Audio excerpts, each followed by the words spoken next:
Welcome, everybody. We're glad that you could join us this evening. We are here with Michelle Pandian and Lisa and Brennen Tubaugh. I'm so glad you're here with us tonight. They're going to be telling their story about navigating the world of deaf and hard of hearing for 3 of their 4 kids and their experiences with early access and connections to that. My name is Karen Thompson. I'm with Ask Resource Center, and that's who's producing this webinar tonight with funding that we received from the Federal Department of Health and Human Services through a project called Family to Family Iowa. Tonight's presentation is being recorded. So we will be placing it on a YouTube channel for you to refer back to at a later time. Without further ado, I want to get started because I don't want to share too much about the family and their story. They're here to do that themselves tonight. I am going to mute myself and go away for now and let the presentation get started. Thanks again for joining us, Michelle, Lisa, and Brennan. You're welcome, and welcome everybody. I'm so glad that you could join us tonight on such a beautiful spring evening. I am hoping that, several people who might not have been able to make it tonight are going to be able to watch the recording, and then they can continue to get in touch with me or in touch with Karen if they have questions after the presentation too, if you were not able to attend live.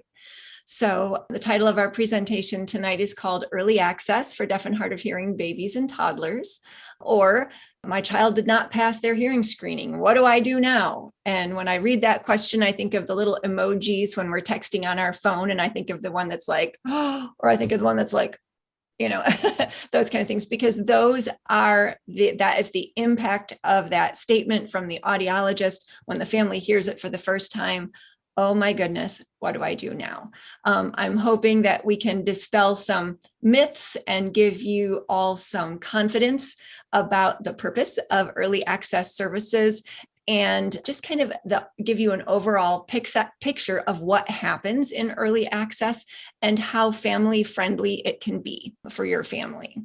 I'll give you just a little bit of information about me. I've been a teacher of the deaf and hard of hearing for over 15 years. I have my master's in deaf ed from Rochester Institute of Technology in New York State, where they also have the National Technical Institute for the Deaf. So they have over 1,300 deaf and hard of hearing students that go to their own college up there. They have a fabulous master's program that focuses on all communication modes. So we're not necessarily, steeped in one communication mode over another. We learn the entire gamut. But really what's important is not my education. It's not my experience necessarily, but it's more that I really do have a passion for helping every child achieve his or her potential, no matter what that is going to be. And I just want to put in a plug for all the rest of our early access providers.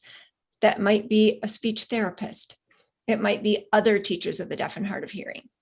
It might be the early childhood consultant or the audiologist or the social worker.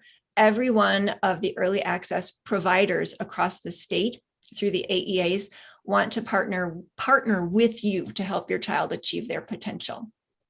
And now I am going to let Lisa and Brennan introduce their family and maybe give a little bit of their backstory, before we get into the meat and potatoes of our presentation.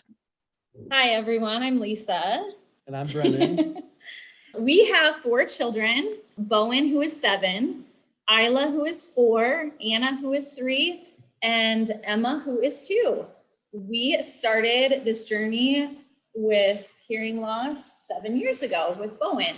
Bowen was born profoundly deaf, and he was bilaterally implanted at the age of 1. Our second child, Isla, who is turning 5 tomorrow, she was born with completely normal hearing.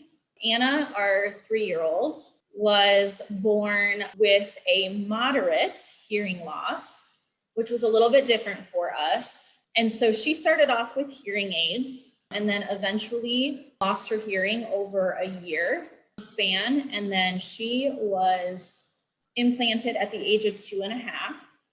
And within a month of her youngest sister, Emma, who is 2, she was implanted at the age of 1.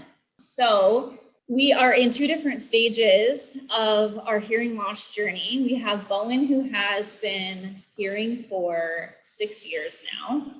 And then we have our two youngest that we are starting pretty much over with the process and, going through all of this, the necessary steps, which we'll touch base and go over here throughout the presentation. Do you want to say a little about yourself, what you do? I'm Brennan. I'm a chiropractor, so I'm not around as much as Lisa is. And, as we get going, I guess it's important to realize we took a genetic test. We were both considered recessive carriers. And we didn't really know that until kind of down the line, which really didn't matter anyway. But I guess we had a 25% chance of having a child with a hearing loss each time that we had a child. We hit the jackpot 3 out of 4 times. But, we've said this from the very beginning, we wouldn't trade anything. They're great kids and doing great.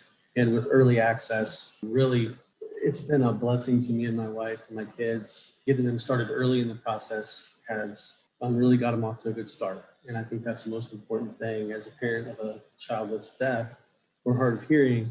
You got to get them started. And that's kind of what she can talk about and what we're probably talking about most of the night tonight. Yes. And I'm a stay-at-home mom, so I feel like I like to call myself a domestic engineer, I guess, and a cook and everything else. But anyway, so that's a little bit about our family. Bowen is in 1st grade. Isla is in kindergarten. Anna is a 3-year-old in a 4-year-old classroom right now at Indianola. And Emma will start preschool here in the fall. So that's a little about our kids. I threw in a bunch of pictures throughout the slideshow because I love pictures of them. So you'll get to see plenty pictures of the kids. And just to piggyback off of what Brennan said, they said they hit the jackpot with their kiddos, and, knowing these kids and having the opportunity to work with them, I would definitely say, yes, you hit the jackpot. You have 4 fabulous children. So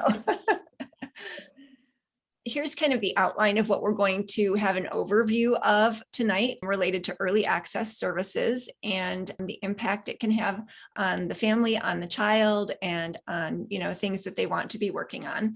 We're going to look at the feelings associated with having a child who has a hearing loss, the experiences of families when they first come to early access services, and then the coaching process from early access providers and what that looks like and what that entails as they jump in and get involved with your family. There will be a lot of questions, and hopefully there will be a lot of answers too. But part of the presentation is about the questions and answers that go on as you're working with an early access team. And then about a little information about parental priorities and what some of the options are. So I want to share with you, when I first go out as an early access interventionist, when I go out to meet a family for the first time, especially a family who has a newly identified baby with a hearing loss, we are fortunate in the United States to have universal newborn hearing screening. So every child is tested within a day or 2 of when they're born. And that is a true blessing, because frequently for babies, you might not know until they're starting to until typical babies or typical hearing babies are starting to use their first words. A child with a hearing loss may not be using their first words yet. You might not know they have a hearing loss. And we know that early intervention really produces the best outcomes. So we're fortunate to have, that opportunity in the United States. But, after having the hearing test, if you get the news that your baby did not pass the hearing test, that brings up a lot of feelings in families. So I just want to briefly read this story. I share this story. There's several versions that are available out on the internet, but it's a story of surprises and happy endings. So it's called Welcome to Holland. It says, when you're going to have a baby, it is like planning a fabulous vacation trip to Italy. You buy a bunch of guidebooks and make your wonderful plans. The Colosseum, the Michelangelo David, the gondolas in Venice. You may learn some handy phrases in Italian. It's all very exciting. After months of eager anticipation, the day finally arrives. You pack your bags and go off. Several hours later, the plane lands, and the stewardess comes in and says, "Welcome to Holland." Holland, you say? What do you mean, Holland? I signed up for Italy. I'm supposed to be in Italy. All my life, I dreamed of going to Italy. But there's been a change in the flight plan. They've landed in Holland, and there you must stay. The important thing is that you haven't been taken to a horrible, disgusting, filthy place full of pestilence and famine and disease. It's just a different place. So you must go out and buy new guidebooks, and you must learn a whole new language, and you'll meet a whole new group of people that you would never have met. It's just a different place. It's slower paced than Italy and less flashy than Italy. But after you've been there for a while and you catch your breath and you look around, you begin to notice that Holland has windmills, and Holland has tulips, and Holland even has Rembrandts. Everyone you know may be busy coming and going from Italy. And for the rest of your life, you'll say, yes, that's where I was supposed to go. And that's what I had planned. But if you spend your life mourning the fact that you didn't get to Italy, you may never be free to enjoy the very special and very lovely things about Holland. And I share that story because it's very similar to getting the news that your child has a hearing loss. It is a surprise. For many families, it's heartbreaking. It can be a sad event. That's not what they were expecting. And when you think, oh, my child has a hearing loss, you think, how am I going to communicate with them? Your brain, your mind, your heart, they go all different places, and you think, what about their future? What about their language? How will they interact with our family? And that process is very normal. That is something that everybody who hears that news goes through. I try to, when I'm working with families, I help them understand that those feelings is normal. It's easy to be overwhelmed. It's easy to feel grief and disappointment and apprehension. As time goes on, you may start to feel curiosity. How can I learn more? And as time goes on, you may start to feel determination. I am going to help my child succeed. As you move through those feelings, it's a completely normal process. We would never, as early access providers, we would never approach a family and say, stop feeling so sad, let's just get on with it. No, there is a time to process those feelings. And when families are ready, we offer them information that they are curious to know. I also like that analogy because it talks about new guidebooks and new languages and new people. Because once you find out that your child has a hearing loss and you get involved in early access, there are new guidebooks. Maybe you will learn a new language, and there are definitely new people who are going to be there to support you. I would definitely say we are there to make sure you know you are not alone. It can feel very isolating if friends or relatives, don't quite understand the diagnosis. Sometimes you may have friends, family, or relatives who don't even believe the diagnosis. They may be like, oh no, when I stomp on the floor, when I bang the pots and pans, the baby either startles and cries or turns around to look. So I know that they can hear me. There's a lot of, sometimes there's disbelief out there. You're not alone. It happens, and we are here to support you through those really strong feelings. I know Lisa and Brennan have been through that news from the audiologist 3 times in a row. So, I'd like them to sort of share what they went through the first time they heard it with their son, and then after that, how it impacted their family the second and third time they heard it. Okay, perfect. So we were first-time parents with Bowen, and when we got the news that he had failed his initial, newborn screening, we truthfully didn't think anything of it. There's a bunch of reasons why kids fail that newborn test. We were told there could be fluid in his ear from his delivery. Just give it about 2 weeks. We'll go ahead and get you retested. And so we left the hospital a little bit more concerned about other things like keeping him alive, pretty much. And so, to be honest with you, it was in the back of our minds, but we weren't dwelling on it because we had been told, there's a bunch of reasons. So after he failed that initial, and then when we went back 2 weeks later to the AEA and he did fail again, and we were referred to Iowa City at that point, I think it became a little bit more real that, okay, maybe there is something going on here. We both are the type of people that like to have all of our cards laid out in front of us. And so we want to know if there really is something going on. We were banging pots and pans, we were ringing doorbells, we were screaming. And I think in our minds, sometimes we justify that maybe he did turn and look and that he could hear. Our personal experience with hearing loss is very minimal. I don't know anyone that is deaf. As far as our family history and stuff goes, I do have a little history of hearing loss, but was not aware of it.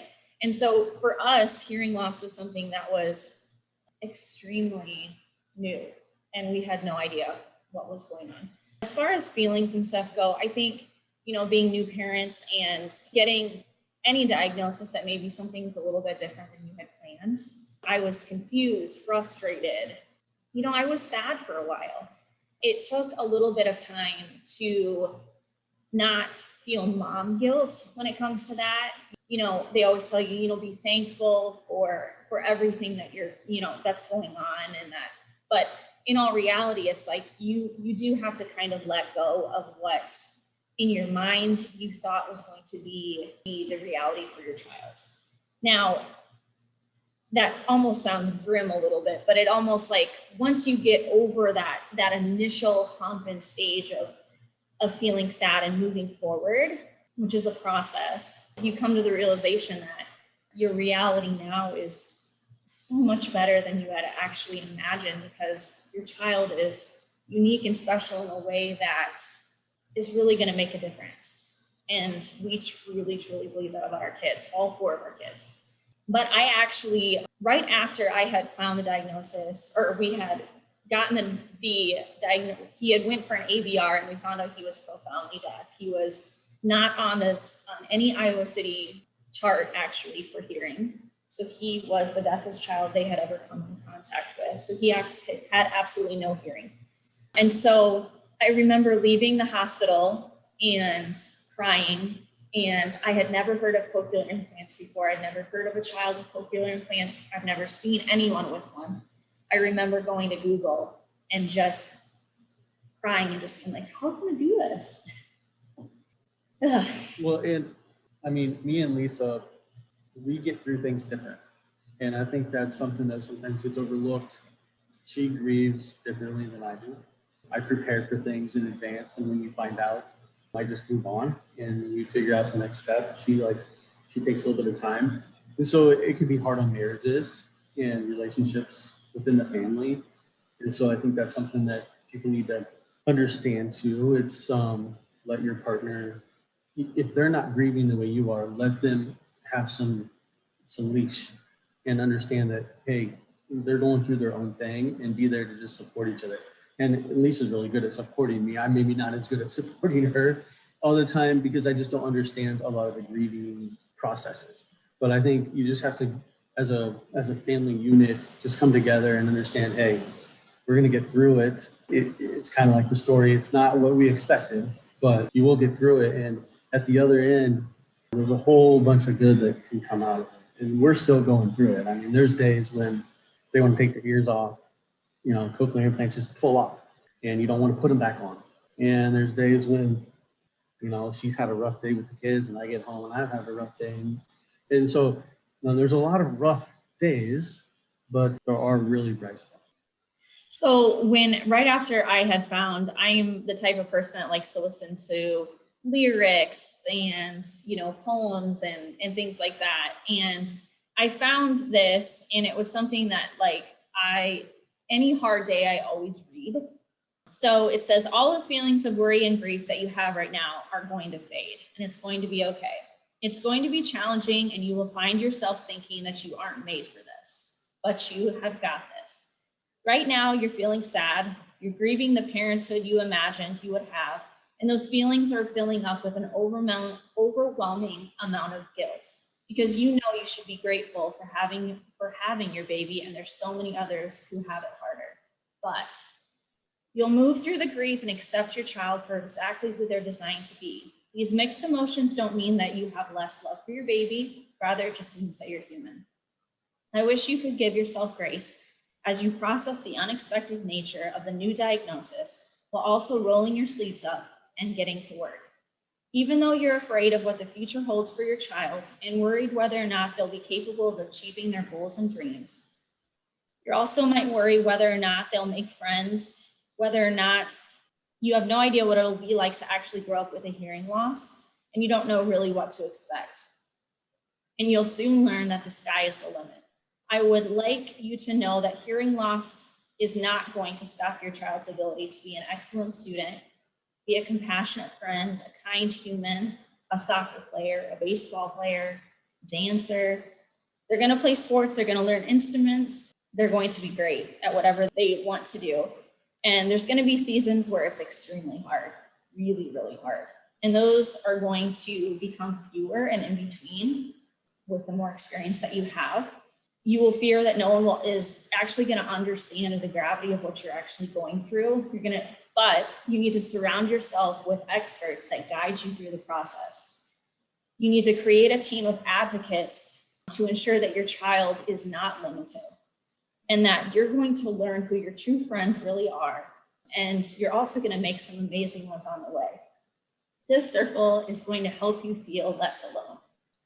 You will fight for your child's rights and access to first-rate education. You will ensure that they are seen, and most importantly, that they're heard. And this will reveal a whole new strength and determination that you never knew existed. Your child is going to learn to adapt and be empathetic, and that the journey is not a typical one, but it's going to build grit and courage. You'll eventually sit back and marvel at how far they've come. In the beginning, you'll be overwhelmed by the choices that you have to make as far as communication, education, technology. But your instincts will guide you, because in the end, you know what's best for your child. No one knows your baby better than you do. You will learn to put your gut and intuition first, and it will lead you in the right direction every time. There truly is no one size fits all to navigate through this hearing loss journey. It's unique to you as well as your child. And as long as you go into it open-minded and loving and accepting, you'll never go wrong. What I would like to tell myself 7 years ago is that no matter how many times that you feel judged or the lack of empathy from others, you have the power to keep spreading awareness and acceptance for hearing loss. Hearing loss is intimidating in the beginning.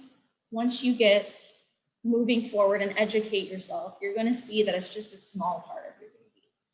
They are more than this, and they are still whole, remarkable, and amazing. So you got this. Yes. That's kind of our feelings. And we're talking about Bowen because that was our initial reaction. Now, when our third child ended up failing her hearing test, we were like, we got this. We know what the steps are. Let's move forward. We're skipping this. We're going straight to an ABR. We got this. We're just going to figure out what's going on, and we're moving forward. So it was almost like the initial reaction with Bowen helped us. We were still upset when it came to Anna and Emma because we know how hard it is. Yeah, we didn't bang any pans. No. Next to the next. Not this time. We just knew that they were deaf. But no, it wasn't any easier each time. No. Each time you take your kid for a hearing test and you have to put them under for them to get a good reading, that's tough. Anytime you have to take them and get the surgery, it's tough. It's just a tough deal. So it's really no easier with each kid. It's just you accept it a little bit quicker, and kind of reality hits you a little faster with the second and third one. And with the first one, we went through all those stages. Sometimes you think they hear and you get happy, and then you realize, I don't think he did hear the dog bark that time, So we went through it all, but we've kind of made it through those stages and know that it's really hard. Thank you so much for sharing all of that. I almost feel like, okay, that was fabulous. Thank you for coming. And because basically they said it all. The biggest thing we want you to come away from this with is that the feelings that you go through, the challenges that you go through, you're not alone. And when you get involved with early access, the providers are there with you every step of the way to help you navigate that journey from the impact of that first announcement all the way through when your child becomes 3 and then either ages into the school system or for some students gets dismissed from early access services because they may no longer need support. I'm going to move the slideshow ahead. There we go. So you can see the fabulous pictures of Bowen. I remember the day he came to school with that fabulous haircut on his cochlear implants. He was very proud to show that off. And we definitely, as early access providers and teachers of the deaf and hard of hearing, we definitely promote the fact that your child's hearing equipment, whatever it might be, is awesome. It's cool. And it can be shown off. They can brag about it. They can put stickers on it. They can make it really awesome. And that they should be proud of whatever equipment they might need to help them get through their hearing journey. What about the experiences of families who get early access services? Different people can make the referral. Sometimes in the hospital, as soon as they confirm that hearing loss, the audiologist themselves or the pediatrician themselves can make the referral to early access services. In some cases, especially here in Des Moines, you may get a choice. They may say, early access services are available to you. But as you're going through all of the things that are, kind of circling in your mind, you might not be sure that you want to jump in right away. That's one of the reasons we wanted to do this presentation, is to help people who may be on the fence or may not be sure about early access services to feel more confident about jumping in and getting that support for their family and their child. If you were offered early access services and did not choose to accept them at the time, or said to the doctor or the audiologist, maybe later, you can make that referral yourself. And I know each AEA has on their webpage a link that says, I think my child needs help. And you can click that and you can fill out the referral form on there. Going back to our story about Holland, when you land in Holland, you're going to meet some new people. And those new people are going to be the early access team that comes to your house before COVID and hopefully after COVID, or virtually in a meeting just like this, where they want to meet your family.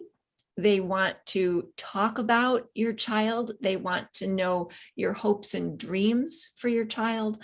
They want to know what you're concerned about. What are your concerns? What are your fears? And they get to meet you at this initial meeting, and then they kind of analyze the situation. Let's see, based on this family's priorities, where would we like to go to help support you in your journey with your child? After that initial meeting, you get the new guidebook, and that guidebook becomes what we call the Ifsp Document, and it stands for Individual Family Service Plan Document, that is built on your family priorities for what kind of services you would like to see your child get and what kind of coaching your family will get to help you become stronger communicators, stronger supporters of your child's success. The great thing about this guidebook is it's not just printed and generic. Like if it talks about new guidebooks for going to Holland, let's learn Dutch. Well, this guidebook is individualized to your child and your family. It's based on what your priorities are, and it looks at several developmental areas. Maybe your child has a hearing loss and other challenges. Maybe they have cerebral palsy. Maybe they were born with a vision loss additionally. Maybe they have mobility issues. The early access team will look across all of those developmental areas and be able to provide support in every area. and it's focused on families achieving their goals with the child. Then after we get that guidebook written and in place, home visits start. Like I said, it can be in person. Hopefully when COVID is done, we will go back to having in-person visits where we can bring coaching into your household or at another community setting, or either virtually through Zoom or another technology, where early access providers will coach families as they interact with their child, focusing on what they're doing well, asking what the challenges are, and helping to coach through those challenges with their children. And I would like to hear what Lisa and Brennan have to say about their initial experience, maybe with the referral process, with the initial visit, maybe how you felt when the early access providers came out for the very first time with Bowen, and then how you guys worked through the outcomes and the family priorities as the teams were speaking to you. So for us, right after we got Bowen's diagnosis, we were referred right away to the AEA. To us, it was almost like a relief to know that there were these steps in place that were going to help guide us in order to provide Bowen with the resources and everything that he would need in order to continue to succeed with communication without being able to hear, until we figured out what we were going to do for his next step, if it was going to be whether or not he was going to get cochlear implants or not. It was almost a relief to have them there. Now, I would be lying if I said I wasn't nervous the first time that someone's coming into your house. Like, you have no idea who they are. They're coming into your house as strangers. They're meeting your baby for the first time. They're asking you a bunch of questions. All of that stuff we were nervous about, but it really was wonderful. I mean, not once did we feel judged whether or not my house was clean. Things like that people worry about, having strangers come into your home. When it comes down to it, I got to ask questions that have been bothering me after his diagnosis, questions that our deaf and hard of hearing teacher has dealt with for years. And also getting to have her meet Bowen. Really, like, deaf and hard of hearing teachers especially are amazing people. They love your kids. We've had so many wonderful relationships that have really changed our kids' lives. They really have. And not only a support system for our kids, but also for, me as a mom, Brennan as a dad, being able to just send a text or an email and be like, what is coming next as far as his surgery? Like, what's the next step after that? What are the things we should be working on? So after the initial visit and kind of, building a relationship, it was almost a sense of relief to know, okay, we're going to be given a guide on how the best way is to set Bowen up to succeed every day with how I interact with him. Because how I interact with Bowen and Anna and Emma is different than how I interact with Isla, who has normal hearing. And that was something that we had to come to the realization of is, we need to change how some of the way that we communicate and some of the way that we do activities so that our children that are not hearing are still able to feel included and still able to communicate in whatever way that they can. And so, but we didn't know how to do that until we went ahead and accepted that referral. We built a relationship with a deaf and hard of hearing teacher, brought in a speech pathologist, and all of that was provided through just saying yes. I mean, that's all we had to do was say yes.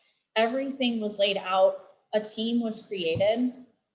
I always like to refer it as, Brennan and I are the head coach of our team, and our team has 4 players on it, 3 that need a little bit extra help. I mean, Isla has her own challenges, don't get me wrong with her attitude, but she's got it. But so when it comes down to it, our team around us, which was, a speech pathologist, our audiologist from Iowa City, even our surgeon from Iowa City, our deaf and hard of hearing teacher, everyone surrounded us are the assistant coach. They're providing us with feedback. They're providing us with suggestions, with activities to do, things to coach us for us to succeed. But when it comes down to it, we're going to create the plan that is in the best interest of each of our children. And that plan is never set in stone. So one thing that we have figured out is each of our kids' hearing loss is drastically different, and their learning style is drastically different. So for what works for Bowen doesn't work for Anna, and what works for Anna doesn't work for Emma. So the nice thing is by having this team surrounding you, you're able to at any point say, you know what, Michelle, this isn't working for Anna. She's not engaging. She is getting upset when we're doing these things. We need to come up with something else to do. Or I'm not seeing the results that I want to see. What suggestions do you have for me as a mom to get her to communicate differently? And the thing is, everyone that's surrounding you has experience with this. And so it is that safety net, and it's given to you. And I don't know where we wouldn't be where we're at today without our entire team surrounding our kids. And from the initial time that they came into our house, we're still in contact with a lot of them. And they have your best interest at heart. And you have one of those moments sometimes when they leave and you're like, you know what? I never even thought about doing that. Playing that way with Mr. Potato Head, or communicating that way to see the reaction that your kids have. So for us, I think it was important to feel like we had people that knew what they were doing, because to us, hearing loss was something that we were not familiar with and our families were not familiar with.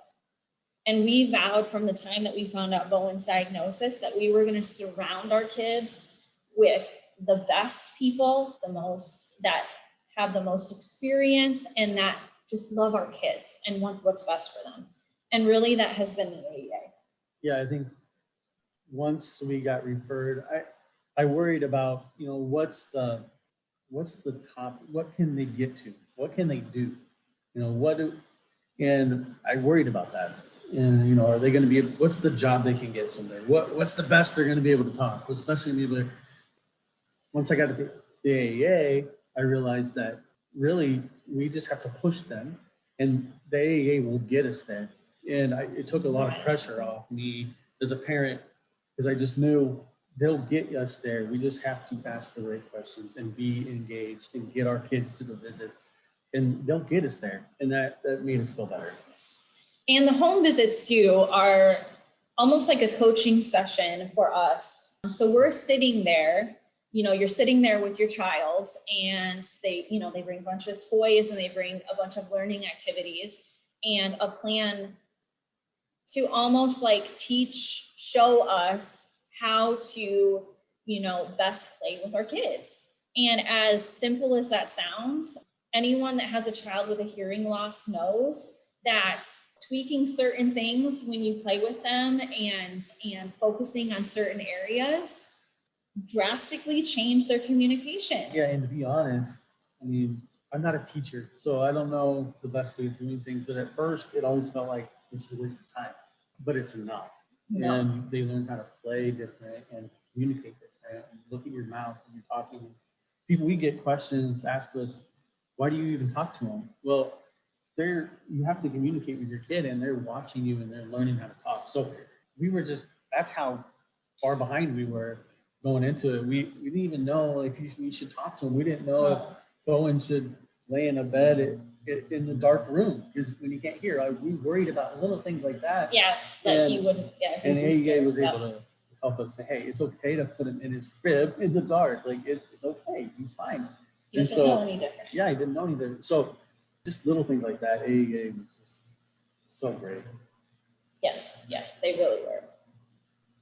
So talking about that coaching that they're sharing about the home visits, I liken it to this jar of marbles or this jar of colored beads, where the home visit is represented by the red bead or the red marble, where the service provider comes in and works with your child, looks at what their needs are and what can be tweaked, what can be added to the routines of your day as you are working with your child. And as they go throughout their day, what can be, what few things could be added or changed or adapted to make it a really strong supporter of their communication, or a strong support for their mobility, or a strong support for whatever target you might be working on in that routine, because the rest of the jar is full of the marbles of the hours that you spend with your child. And so we, in early access, we like to say that, that we are the coaches, and we come in and we try to follow a pattern of I do, we do, you do. So where we will do something with the child, an activity, or, incorporate something, and then the parent joins us in that activity, and then we back off and just coach the parent through working on that with their child. And then it really makes it easy to see how to incorporate some of those supports across your child's day. An early access provider will work with you to become an expert skill builder as you're working with your child in the areas that you prioritize. Many times for us, it's communication, but that might not be the only area. There might be some social emotional development. There might be playing with siblings. There might be a lot of other areas that you want to work on with that partnership with early access, and we can work on any of those areas with you. I did want to say at the end of the slide that there is absolutely no judgment. Whatever your priority is for your child, we will target that priority and that routine. If you want to work on your child saying please and thank you at the dinner table, or signing please and thank you at the dinner table, and that's your goal, we will work on that language development goal. Or if you want to work on them sharing with their siblings and communicating instead of grabbing toys, we will work on that, whatever it is. And when we come in for the home visit, we talk about what went well this week, what were some of the challenges, where might you need some more support, or where do you have questions? And we try to collaborate with families so that we know what was successful from the last few weeks since we've had a chance to visit with them, and where do they want to go next. And so these are some great pictures that Lisa took. This was maybe a year and a half ago? Yeah. I think so. They look like babies. Yeah, I first started working with the kiddos. They do look super young, don't they? I had brought in a few activities that we played with, and then we kind of transitioned to everybody playing together. And that's kind of what a home visit would look like. Nowadays, especially related to COVID, service providers might not be bringing toys into your home because we're usually doing virtual visits right now for safety. However, you have toys or books or pots and pans or tennis balls or anything around your house that we can use for interactions. You can pull out a banana and an orange. You can pull out crackers. There are so many things that you can use. It might even be a good time for a home visit was when you're having snack with your child, or when you're having lunch with your child. We try to jump into those routines so that we can coach you on what your priorities are across their day. I will let Lisa and Brennan share a little bit about the beautiful pictures of Anna. The first picture of Anna is when we initially did her first ABR, and she had a moderate hearing loss. So that was new to us. Hearing aids were something that were new. With Anna, she is our tough kiddo. I mean, she is strong-willed. She's so loving, but it's Anna's way for the most part for us. So with Anna, even today, it's a struggle to get her to wear her cochlear implants. We aren't at the stage of her journey yet that she wants to hear. That's the reality of this, is she loves the power of being able to take those off and hide them. Yeah, hide them. So, that's one of our struggles, is sometimes moving forward when you know that maybe your child at this point doesn't want to wear them. They're going to cry, they're going to scream, and it breaks your heart every time, making them put them on. But in the grand scheme of things, our goal for Anna is to be a verbal communicator with sign language to fill in the gaps and to be a support system for her to be a verbal communicator. And in order for that to happen, she has to wear them. So when we had her in hearing aids, we didn't see any type of response from her, which was, she should have shown some type of response based on her initial hearing test. With her, we kind of, we waited and still wasn't seeing a response. And it actually got to the point where I remember telling you, I know how important these first few years are to get them hearing and get them communicating and doing something. And we just decided we were going for another hearing test. We were moving forward because when it comes down to it, your child, you're the one that's with them every day. You know how they cry, you know what they need before, even if they can't communicate it. And so we knew with Anna that something was off. That's one of our only regrets, is not following our intuition and following, and trusting ourselves as parents. With the experience we had with Bowman, was to move forward. So Anna was implanted a little bit later than our other kids. And so with that, we're going through a little bit different challenges with her, trying to get her caught up and get her feeling comfortable with wearing them. But she is an amazing child that is a lot of fun. And I know that Michelle works with her and Mike works with her, and I know they give you a run for your money here. She does, but we're seeing progress with her. And, she's probably the child that, our focus is on a lot right now, trying to get her to wear them and to be consistent with that. As you can see, she's always smiling and laughing and playing jokes on everyone. And she is super fun to work with. And yes, she has a fabulous, if not devious, sense of humor. She does, yes. She loves to play sure jokes. Does. And I know that, Anna is now done with early access and she is in preschool. And so that's some of the nice things about working with the AEA, is frequently the teacher of the deaf and hard of hearing and the audiologist who worked with the child in early access will continue to be the same provider when they move into preschool and school age. You just, depending on where you live. But that can be some nice consistency, because the teacher might know, the history and what works with this child and can help share that with the preschool teacher in the classroom. Early access providers will ask a lot of questions and hopefully answer a lot of your questions. When we come in and we work with you, we want to get to know your family. We want to get to know your child really well. We want to know what your priorities are and then what questions you have. And sometimes we will, even ask, I guess I might call them leading questions, or, questions that parents frequently have, but in that moment might not think to ask. So we try to, say, oh, okay, well, how is it going with this? Or, oh, have you ever tried something like that? Or what, when the doctor said this, what thoughts and feelings does that bring up for you? So we try to ask some of those questions too, in case there's questions that families just didn't remember to ask at that moment. And then we are totally, totally comfortable when families ask us lots of questions. You can ask about what's expected in your child's development as they move through the stages of early childhood. You can ask us about caregiving and routines. How often should a baby be changed? There are some new parents that is just new information and they're not sure of. That's totally fine. You can ask an early access provider any question that you have about taking care of your child, and also ask why. If you're participating in a coaching routine and you're thinking, like Brennan said, sometimes I wondered if this was a waste of time. You're thinking, what is the goal here?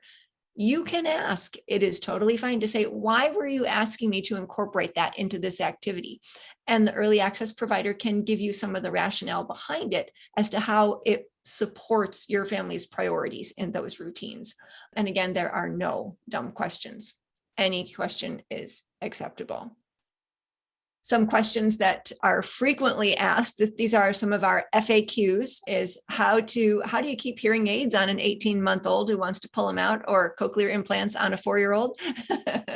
How do we incorporate listening or language activities across our routines? Bath time. Okay, so hearing equipment has to come off for a bath. What's the best way to incorporate language and communication when the child is in the bath? Or you're outside in your backyard splashing around in your kiddie pool or at the community pool when listening equipment has to come off. How do we work through those situations? And then what if we change our mind about the priorities for our child?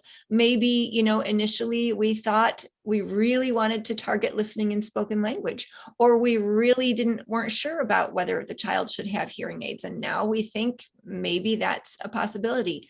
You can change your priorities for your child, and the communication and equipment choices that you make now for your child do not have to be the same communication modes, methods, and equipment that child uses for the rest of their life. You can change those according to how the child is progressing, and what your family's priorities are. You just have to communicate that to your early access providers, and they are happy to switch things around to meet your goals.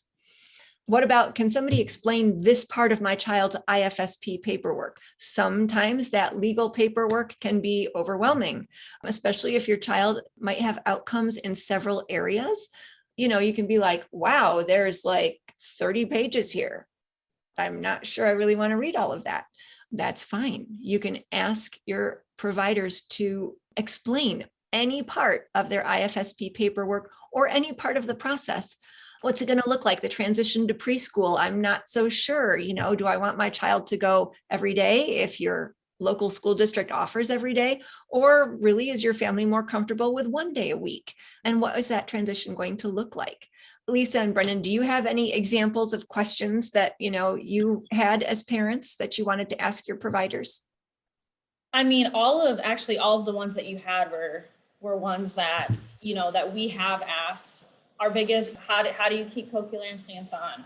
At that point, even with Bowen, he was a tough child and he actually never wanted to wear them either. And our team came together and reached out to some other parents. And, at that point we had found a headband that had worked for another family. And just by reaching out and saying, I cannot keep these cochlear implants on Bowen, I need help. Like, what can I do? I had suggestions, and by, within an hour, I had the Etsy site on what to order a headband. And that headband kept his cochlear implants on. And so by not asking that question and, and feeling almost like a sense of defeat, like, why can I keep my kid's cochlear implants on? There are so many parents that have gone through that struggle that have a solution. And that team that is surrounding you has the answers to those because they've worked with enough kids and have enough experience to be able to answer those questions. We ask questions about, our goal for our kids have always been when they start kindergarten, we want them to be able to communicate close to their hearing peers. And that has been kind of our push, is how are we going to get them to that point? And for us, as far as preschool goes, we have chosen for our kids to put them in a year early and do preschool a few years so that they have language models that are older than them. And that was hard. That was a hard decision. And that was a decision that was made with our entire team to ask, are we crazy for doing this? Is this in Anna's best interest? Is this in Bowen's best interest? Being able to bounce off ideas with a group of people and just be like, no, we've got this. If it doesn't work, we're going to switch it because we want each child to succeed. To be honest with you, you build a relationship, with your team, especially for us, our deaf and hard of hearing teachers, that I feel comfortable enough to just text them and ask them a question. And I'm the type of person that, it's going to bother me until I find out the answer to it. And so we've built that relationship that I'm able to just text and say, help me out here. I'm at a loss and any suggestions. So, but it takes a little bit to build that. And also being able to create that network, and just even by having our AEA team, it's opened doors even for me as a mom to get to know some other families too that have children with hearing loss. And that is so important because no one knows the daily struggles that you go through. They're drastically different than they are for a lot of other families. Not saying that they're, harder or, everyone has struggles, but your struggles are different. And having someone that understands what you're going through every day and being able to ask questions. I just got asked a question not too long ago from a mom that had just found out her child had hearing loss, and it was, is my son ever going to be able to jump on a trampoline? And it's questions like that run through your mind and Bowen was actually standing right there with me at the time. And he was like, I jump every day. And I put him back on and it's good. I jump all the time. And it was almost like seeing the sense of relief just come over and knowing like something as simple as, is my child going to get to jump on a trampoline? Because I thought about all of those specific examples all of the time. And not having someone that's gone through it to be able to ask questions for that is really hard. And I remember asking a bunch of those questions too. And it was nice to be able to have a network and be able to text people that are through the journey or are farther than we are now that are able to provide guidance. And all of that network started with our early access team. They put us in contact with people that we needed to be in contact with in order to build this network. And so I always encourage parents, anyone, to always reach out to other families, because when it comes down to it, like, we're your biggest support system too. We're in this with you. And if I guarantee that I've gone through the same thing you have, and I have failed and succeeded in areas that are helpful. So, but all of that starts with that team. So, all of these questions, long answers. We have asked all of these questions. The paperwork can be super overwhelming. It is about 30 pages. But that's the nice thing, is to be able to sit down and go over what your goals are, and to know that the sky is the limit for your kids. And for us, Bowen just recently doesn't have any services. He just has a 504 now. And it was that moment that you're like, all of the hard work that we put in, our team, everything that we did up until this point. He's a first grader. Our goal was to have have him to the point where he wouldn't require services when he was going into 5th grade. So for us, it was like meeting a goal, and that goal was established by our whole team. And so it was like, almost like, okay, so everything that we did up to this point, having a deaf and hard of hearing teacher in starting at 3 months for him, now I get it. Like, I get having that team. So, and now we're in the process with our other 2. Long answer. Yeah. No, that's fabulous. That's fabulous. Thank you so much for sharing all the questions that you had, and then that other families are now asking you that you can provide, because there are no dumb questions. If you want to know if your child can swim, if you want to know if your child can jump on the trampoline, and just live a normal childhood with a hearing loss, those are questions families have. So I'm really glad that you brought that up, because I'm sure there are, families that are watching this that are being like, yeah, those are questions I have. And these are pictures of great little Emma. I don't know if you want to share just a little bit about Emma's story. Emma was similar to Bowen, just a pretty clear cut. When she was born, she failed her hearing test as well. And we skipped and went right to the ABR again with her she was about 3 weeks old, and found out she had a profound hearing loss. There was just no question whatsoever. So we got her scheduled, we started our deaf and hard of hearing services right away with her, and, decided to move forward with cochlear implants. And she was implanted right at the age of 1, and she likes to hear. So there's the difference in kids. Emma enjoys to hear. She is starting to sing Baby Shark. Her type of learning is through music. She knows choreographed dances. And so for her, being able to hear is something that she asked for. She likes to mimic everything that we say. And Anna would prefer to listen to what we're saying and then see the sign. And then, at that point, once she understands what we're asking of her, she will try to communicate it. So each kid is drastically different. But Emma is our baby shark, loving, choreographed dancer. So she's a sweetheart. That's awesome. And I feel like this really sort of supports the statement that if you have met one deaf or hard of hearing child, you have met one deaf or hard of hearing child. Yes. None of them are exactly the same, even in the same family. Yep. Every child is very different in their needs and what what they might need in life. And so the last thing I wanted to touch base on, and thank you guys for hanging in there with us. I feel like this has been a really valuable presentation so far. Just to reemphasize the fact that early access providers will focus on your priorities and your timeline. We provide multiple options and multiple sources of information for things like communication mode and primary language, and how that can change over the course of your services. We don't support one communication mode over another, but if you want to sign with your child, we will have resources. We will teach you ASL. We will, teach you signed exact English. We will work with you for your priorities, or we will work with you on auditory verbal therapy, listening and spoken language. Whatever your priorities are, we will work with you. We can provide lots of information and options on listening equipment, getting a remote microphone system if that's what you feel like you really need, or might want around your house or when people are working with your child.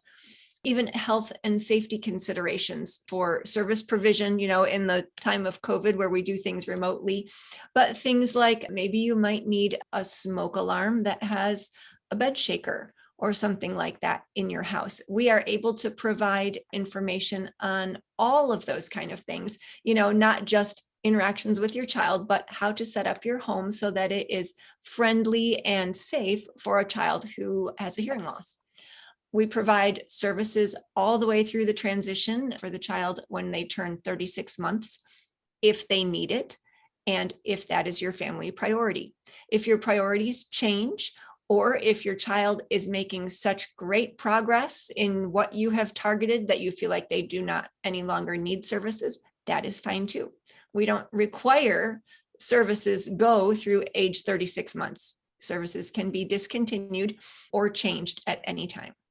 And we look at all the priorities you have for your child, not just like, well, we're teachers of the deaf and hard of hearing, we can only work on listening and signing. No, we can look at all other priorities for your family as well, and get you the service providers who specialize in that. So I just have a couple of last questions for the Tubaughs. How did early access providers strive to meet your family's priorities during your home visits? And then if there was ever a difference in opinion, how did you guys keep an open line of communication with your service providers? I think for us in general, we are very vocal about the things that are important to us. And so, we kind of just lay it out there of what our expectations are. And we have had some experiences that we didn't like the direction that it was going. And, it's our job as a parent to be your child's advocate and speak up. And it was extremely easy to just be able to say, you know what, I don't feel like our goals are being met, and we need to come together and figure out a different way to get this done. Yes, so it was actually very easy. Our family's priorities have always been, we're going to provide every tool necessary for our child to be able to communicate however is best for them. And we're going to provide every service, every provider out there to give them every opportunity to meet their potential. And with Brennan and I, we have figured out throughout the years that our bar is set extremely high for our children. We expect from them to work hard and to be a part of this process. getting them involved in this plan as well is super important. So it was, as far as difference of opinion goes, it was not a problem. We were able to just voice the areas that we wanted to change, and it was changed. So that's the beauty of this, is that if you don't feel that you see a difference or that you need something else, it's just asking and, you know, tweaking your plan. So we have been extremely happy with early access. And to be honest with you, we have been able to see in 2 of our kids, they had services a little bit sooner because their hearing loss was determined sooner. And there is a difference. There really is a difference in the fact that early intervention and getting started as soon as you can with services is so important. The catch-up game seems a little bit easier. Yes, so absolutely. Just building a relationship and feeling comfortable enough to be able to be honest at all times. Exactly. Thank you very much for sharing all of that. And now we have Isla, and she was your child who did not have a hearing loss, but yes, spectacular in her own right. there it is. And Isla is very interested in sign language. And so Isla signs to Anna all of the time. I just have a feeling she's going to end up being probably a speech pathologist or a deaf. Or a teacher of the deaf. Exactly. She's very fascinated with ears. We call them ears at our house for their cochlear implants. And she was our second born. And she has completely normal hearing. And she is a talker. She's a sweetheart too. Yeah. And, you know, I would not be surprised if she grows up to be a teacher, because she just loves to jump right in there and. Absolutely. Yep. She's a good help too for her sisters. Yes, she is. And so now I know we have a few minutes left, and we want to open it up to any questions that the audience has tonight. Yep, that would be great. Let me read these to you. So we have one comment: loved the reading you shared. Would love to know what source that is or have it emailed out. And Lisa, I think that's the reading that you shared about your experiences as a mom. Can you speak to where that is sourced from, or is that something that maybe you could share with me and I can share with the participants? Yes. So I am a part of a group on Facebook that is people actually across the world that is a part of, it's raising a deaf child with cochlear implants. And so the nice thing is this resource, I recently just asked about what type of helmet Bowen would need for baseball. So this was a excerpt from a mom and was posted on there. And they post a bunch of different stuff for articles about the initial hearing loss, things like that. So that is where I got it. So yes, I absolutely can share that for sure. But Wonderful. It's something that always stuck to me. And I think most moms that have been going through it, absolutely, it hits hard. Wonderful, thank you. The next comment, this comes from Michael. I certainly don't envy you both having 3 children with cochlear implants and all the challenge that come with it. But I know with absolute certainty you are the best parents for them. Your children are happy and they are each in their own way. They're finding success and normalcy. I have complete admiration for you both, and I truly hope each day gets easier and it becomes just another day in the Tubaugh family. Oh, Mike, you're the best. Thank you. All right, the next one is a comment from Linda True. We have somebody in the audience who is also involved working with kids who are deaf, hard of hearing, and she says, please make sure that folks know that they don't have to wait until the child gets cochlear implants or hearing aids before they begin services. She says, I think some people think they have to finish that step before they can start early access services. Started at 3 months for most of our kids. And actually, Emma was probably before that. So. Yeah, and what's crazy is at least 2 of the 3, they were saying words before they got cochlear implants. So, like mom and dad. So, because of the services. So, they were already starting to talk, which was really important. I actually think Emma was also signing no. Oh my gosh, yes, that's Before she got her number one word. Yes, yes, she was. It can start as soon as the referral is made. Services can start. So as early as possible. The earlier, the better. The outcomes are better with early intervention. And the Early Hearing Detection and Intervention Program, EDI program, through Iowa Department of Public Health, will have access to hearing tests that come back as a failed test, and they will reach out to you and make sure that you get plugged in with early access referrals to family support. But if for some reason you either didn't receive that referral or you need to be connected, that's another great website to go through. It's through Iowa Department of Public Health. And then you can just, once you're on that webpage, you can search EHDI, EDI, and you will find their services and supports and can connect you with things as well. There's also Iowa Hands and Voices, and then Ask Resource Center. We also know all of those connections and connect you to those services as well.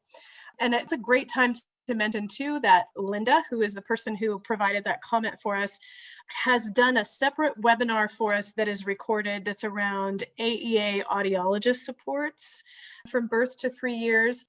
And then I have a question for you. Does the deaf teacher only work with families with a child who is deaf, or do they also work with children who are hard of hearing? Also, if a parent desires to use sign with their child to help with communication and does not know sign language, are parents supported to gain that knowledge? Yes. So I'd have to say for that question, yes and yes.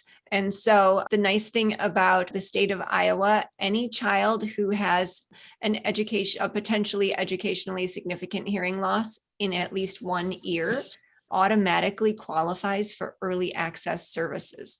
So you don't have to be profoundly deaf to get early access supports. You might have a mild hearing loss of 30, 35 decibels in just 1 ear for your child. But if you want some support around that, you can get support through early access.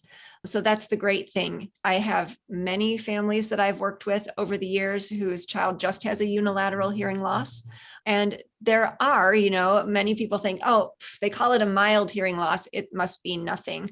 But there really are some challenges that arise for children who have a unilateral hearing loss or even a mild bilateral hearing loss. The label mild does not describe the impact of the hearing loss on that child. And so I would definitely recommend that any family who has a child who has a diagnosed hearing loss get in touch with early access services. As far as the sign language resources, yes, yes, and yes. We will connect you with, we will bring materials, we will send you materials, we will get you connected with classes. Some classes are available for free. Some classes you might decide you want to pay for, depending on the level of ASL you might need to learn. Every family is eligible for, who has a child with a hearing loss between birth to 3 years old, is eligible for the Sign It program. It's SIGN space IT, Sign It, through NICAM. And in addition, teachers of the deaf and hard of hearing can actually teach the family sign language during their home visit, especially as it's, regarding communication development involved in routines. We can teach you the signs involved in those routines. Yeah, thank you. And likewise, if you're interested in being connected directly with a family member who has lived experience and is maybe a little bit further in their journey than you, or somebody who is a deaf, hard of hearing adult and can help you with sign language and with embedding into deaf culture, Ask Resource Center can connect you with mentors. We have family mentors and deaf mentors that we can provide to families, and that's a free service as well. So just reach out to us if you're interested in that. 2 more questions, and then I think we'll wrap for tonight. Thanks for hanging in with us, folks. Clearly, this was a really great session. You touched on everything that I think new families need to know, and people are engaged and wanting to learn more from you. So Lisa and Brennan, you had mentioned with your first child that you had left the hospital not with any worries about hearing loss. Would you have preferred that the idea that there could be hearing loss would have been discussed with you at that time, or would that have been too much? That's a good question. Yeah, What about for you? I've always thought about this. For me, I would have rather known later. I'm a worrier, so when he didn't pass the first time, I didn't enjoy the process as much. having a kid for the first time. But I understand you got to know pretty quick too. So I'm all for screenings there. Maybe if they could just tell you once you get home. But I know that, when you have the parent there, you want to get on top of it. So I don't know how you feel about it, but I've always thought about that. I would prefer to hear it later. Yeah, How do you feel when I found out at the he hospital? failed. Yeah. I just thought it was all going to be okay. So, I guess in my mind, I was like, it's fluid in his ear. We're good. I don't think I ever even opened the door that there might. So I think maybe having a conversation, the conversation that we had at the hospital was that it was probably not that he was deaf or that he had a hearing loss. It was that he had fluid in his ear because you had the type of birth that you had. And so I think for me, maybe opening that door a little bit more and saying, there is a possibility, that your child might have a hearing loss. So like we're completely. So we are. So I think for me, I took what they said 100% at face value and just, yeah. So I went right from the hospital back to school to a doctor that I know and had to talk about it. So I would have preferred to got home, got a call and said, hey, there was some abnormalities with the hearing test. And you did fine. That would have been better for me. But since it was not a health issue, it wasn't something that we needed to deal with in those 3 days at the hospital. But I totally get both sides of it. And obviously the earlier you know that your child has a hearing loss, the more you can do for them. So I'm all for those screenings the first day. I just, as a parent, I wanted to find out later, especially with the other two.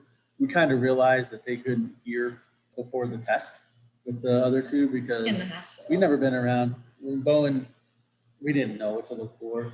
Isla, we knew she could hear before the test because she jumped when a door slammed.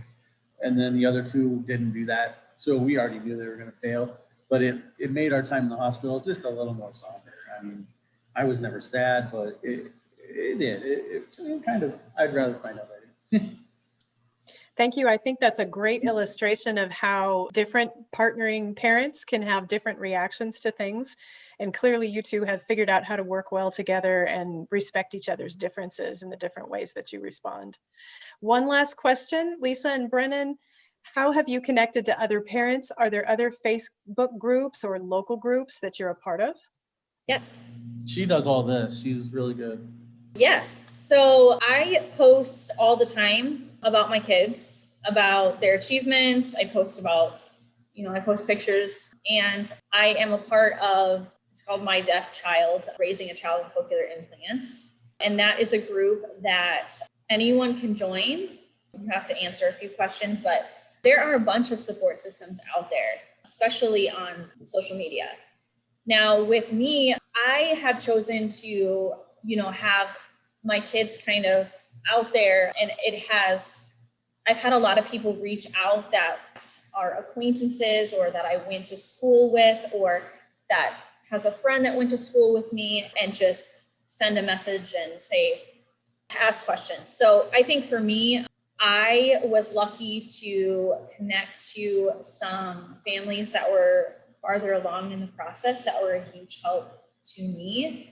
When we were starting this, I was able to ask those questions that maybe you feel only maybe you feel comfortable asking another mom that has gone through it, that is living through the daily struggles. So for me, I have always wanted to be open to everyone, to always reach out, which is why I share stuff about my kids on social media, or mainly that. But as far as groups go, you can search in the group. I looked at a bunch of different ones. I chose this group specifically because the moderator of this group is very knowledgeable about services across the country, about camps, and is always posting things that I necessarily wouldn't have searched myself. So I think it's just, finding, and also asking your team too, because with permission, you can be connected to other families. And I'm always open to that. I'm always open to, having more friends that are going through this with me. I always encourage that. And I always want everyone to, and you as a parent that has a child with a hearing loss, you're going to be a saving grace to someone else at some point, because someone was that for me. Building that network is so important, but there's tons of ones on social media. You have to kind of just pick what's best for you and what the concerns that you have, and where you feel comfortable getting your answers. And this group has been wonderful. Thank you so much. One final comment. This has been such a great presentation. I really appreciate all the information and hearing about the Tubaugh family. Love it. Thank you so much. And I'm going to go out on a limb here and say that Bowen is probably a Spider-Man fan. I'm just guessing. I feel like that's shown up a couple of times. He loves costumes, but he has built a good relationship with his barber in Des Moines. And so she actually picks a picture of a superhero and sketches it in advance, and then shows him when he gets there about what she wants to do on his hair. So he absolutely loves that. He's in a costume from the time he gets home. He's always. That is so cool. Also want to let folks know that on askresource.org/events, or just go to the events tab, the Together We Can conference is coming up each Saturday in May. We've unpacked the conference. So in response to video fatigue, we're not going to hold a one-day conference. It's split across a number of Saturdays. There are kids activities. And the first keynote is a mom of a child with autism and her son with autism. They'll be talking about unlocking his speech through art. And so although this is not a family who has a child who is deaf or hard of hearing, he was nonverbal due to his diagnosis. And so I would imagine that the families are on tonight may be able to relate a little bit to the story of Devin and AJ Wiles. So look for that. I want to do a huge shout out and thank you again to Michelle Pandian and Lisa and Brennen Tubaugh for sharing with us tonight and for taking time out of your very, very busy schedules. I know that was a huge ask and a big lift. So thank you for having us. Yes, thank you. It was a pleasure. Take care, everyone. Have a wonderful rest of your evening. Thank you. Bye-bye.